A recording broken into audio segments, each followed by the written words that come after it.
Bien, voici le premier doigté de la gamme mineur pentatonique. Téléchargez le fichier PDF si ce n'est pas déjà fait. Si vous êtes encore là après avoir regardé la vidéo théorique sur les gammes pentatoniques, waouh! Maintenant on va passer à la pratique et vous allez voir c'est quand même beaucoup plus simple. Alors ici on commence, vous avez des indications, première ligne, La mineur pentatonique 1, on est sur le doigté numéro 1, deuxième ligne, Mi mineur pentatonique 1 et troisième ligne, encore Mi mineur.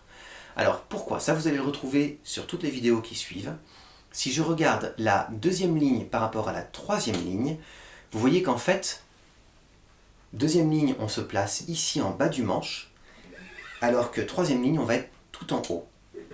Effectivement, les doigtés sont un petit peu différents suivant si on est tout en bas du manche avec des cordes à vide ou si on est autre part sur le manche sans cordes à vide. Moyennant quoi, il faut les regarder. Le premier doigté, La mineur pentatonique, ça ressemble exactement à ce qu'on a vu dans les diagrammes dans la vidéo précédente, donc sur les gammes pentatoniques. Donc je prends 1, 4, 1, 3, 1, 3, 1, 3, 1, 4, 1, 4. Voilà, donc avec les cases 5, 8, 5, 7, 5, 7, 5, 7, 5, 8, 5, 8. Et je redescends ensuite, deuxième moitié de ma ligne.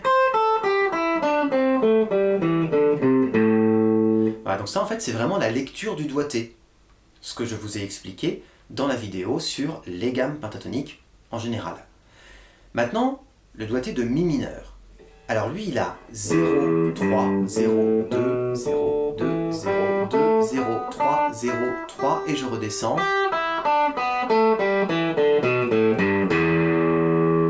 C'est le même doigté, mais mon doigt numéro 1, il ne sert pas, donc au lieu d'aller jusqu'au doigt numéro 4, en fait, si je me place comme c'est écrit sur les diagrammes, mon doigt numéro 1, il se situerait corde à vide, donc il est hors manche, et mon doigt numéro 4 en troisième case. Évidemment, je ne vais pas me priver de mon index, donc je me place comme ça, et je n'ai plus besoin du petit doigt. Voilà, et on est donc entre les cases corde à vide, troisième ou deuxième, suivant ce qu'on joue. La même gamme à l'octave, c'est-à-dire à partir de la 12e case, puisqu'en 12e case on retrouve Mi, La, Ré, Sol, Si, Mi, comme en bas du manche, et bien là je retrouve le doigté avec mon doigt numéro 1 en 12e case et mon doigt numéro 4 ici en 15e case, et je vais avoir donc 12, 15, 12, 14, 12, 14, 12, 14, 12, 15, 12, 15, 15, 12, 15, 12, 14, 12, 14, 12, 14, 12, 15, 12. Montée et descente. Maintenant, il n'y a rien de plus à dire sur cette feuille, il faut travailler. C'est en fait jouer ces doigtés, La mineur et Mi mineur.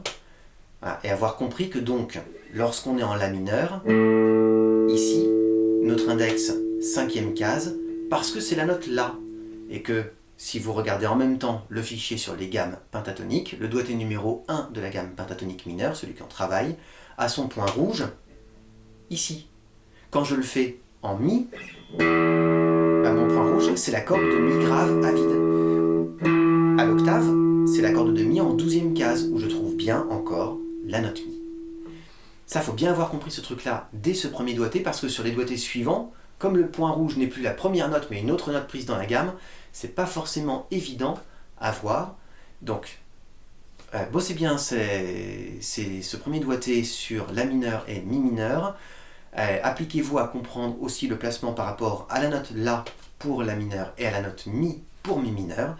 Et puis ensuite on passe au doigté suivant avec au menu les doigtés 3 et 5.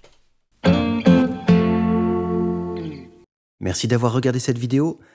N'oubliez pas de vous exercer quotidiennement, de vous abonner à la chaîne évidemment, d'aller regarder mes autres vidéos également et de visiter mon site zikenligne toutattaché.com. À bientôt.